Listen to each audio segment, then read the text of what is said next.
Hello students, आप सभी प्रिय छात्रों का एक बार फिर से हमारे special channel science study well में बहुत बहुत स्वागत है।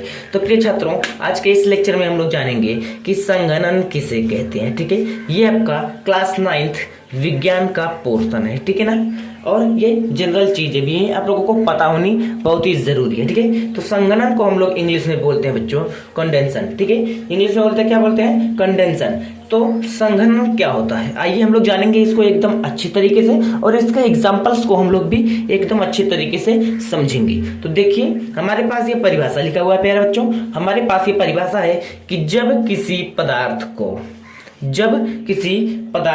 ठीक है, जब किसी पदार्थ का वाष्प जो होता है, क्या होता है? वाष्प। जब किसी पदार्थ का वाष्प ठंडा होकर, क्या होकर बच्चों? ठंडा होकर द्रव के रूप में, किसके रूप में बच्चों? द्रव के, लिक्विड के रूप में क्या हो जाता है? चेंज हो जाता है, अर्थात परिवर्तित हो जाता है। तो इस प्रक्रिया को हम लोग बोलते हैं संघनन या कंडेंसन इंग्लिश में। ठीक है ना, क्या बोला मैंने बोला कि जब किसी पदार्थ के वाष्प को, किसके? पदार्थ के वाष्प को जब हम लोग सिंपली बच्चों क्या करते हैं? ठंडा करते हैं उसको। ठीक है, तो वह द्रव क्या हो जाता है? वह द्रव में परिवर्तित हो जाता है। क्या? वाष्प। ठीक है बच्चों, यहां से देखिए कि जब किसी पदार्थ का वाष्प को, कोई पदार्थ है, ठीक है, उसके वाष्प को, यानी जब किसी पदार्थ के वाष्प को हम लोग क्या करते हैं? ठंडा कर देते हैं, तो वह क्या होता है? वह द्रव में परिवर्तित हो जाता है। और जब वह द्रव में परिवर्तित हो जाता है तो इस प्रक्रिया को बच्चों, इस पूरी प्रक्रिया को हम लोग क्या बोलते हैं? संघनन बोलते हैं। इस प्रक्रिया को हम लोग संघनन बोलते हैं। अभी आपको एग्जाम्पल से एकदम क्लियर हो जाने वाला है, थोड़ा सा एग्जाम्पल का वेट कीजिए। ठीक है, देखिए एग्जाम्पल में हमारे पास है प्यारे बच्चों, एक बहुत ही शानदार एग्जाम्पल है जो मैं आप लोगों के लिए लेकर आया हूँ, और इससे आप लोगों को एकदम अभी स्पष्ट हो जाने वाला है। देखिए, मैंने क्या कहा? मैंने बोला है, हमने वहां पे क्या पढ़ा? हमने पढ़ा कि जब कोई पदार्थ है उसके वाष्प को हम लोग क्या करते हैं? ठंडा करते हैं बच्चों, तो वह क्या हो जाता है? वह द्रव यानी लिक्विड में परिवर्तित हो जाता है। और उस पूरे प्रोसेस को हम लोग बच्चों, उस पूरे प्रोसेस को हम लोग क्या बोल देते हैं? उस पूरे प्रोसेस को हम लोग बोल देते हैं संघनन।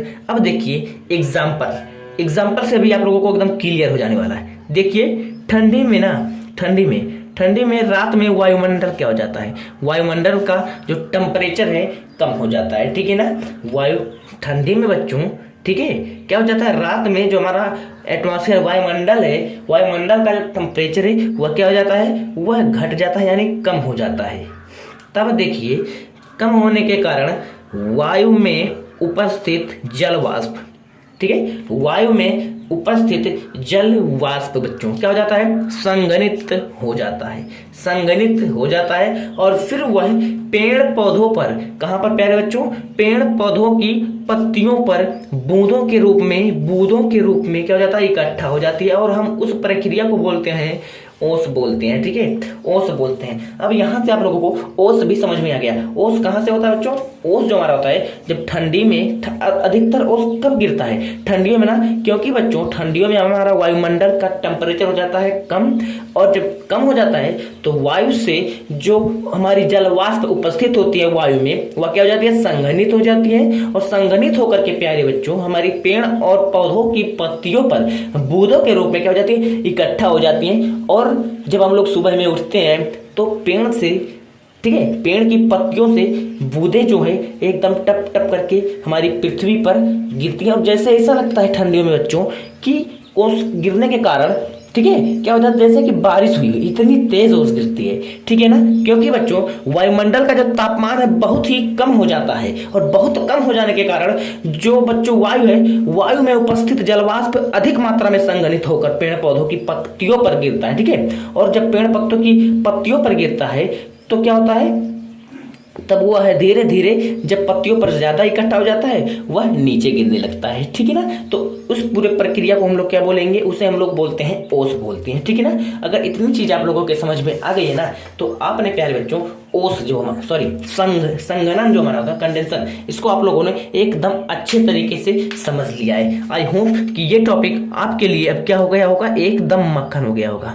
ठीक है बच्चों, अगर समझ में आया हो ये लेक्चर तो हमारे चैनल को शेयर करिए ज़्यादा से ज़्यादा बच्चों के पास, ठीक है। ये हमारी इस चैनल पर क्लास 9 से लेकर के क्लास 12 तक के सभी स्टूडेंट्स के लिए और जो बोर्ड एग्जाम की प्रिपरेशन कर रहे हैं बच्चों, उनके लिए भी हमारा चैनल बहुत ही इंपॉर्टेंट होने वाला है, ठीक है। तो उम्मीद है ये लेक्चर आप लोगों के समझ में आया होगा बच्चों। अगर समझ में आया है तो हमारे चैनल के साथ जुड़े रहिएगा और अपने दोस्तों के साथ जरूर शेयर करिएगा। मिलते हैं अगली वीडियो में, तब तक बने रहिए आप हमारे चैनल के साथ।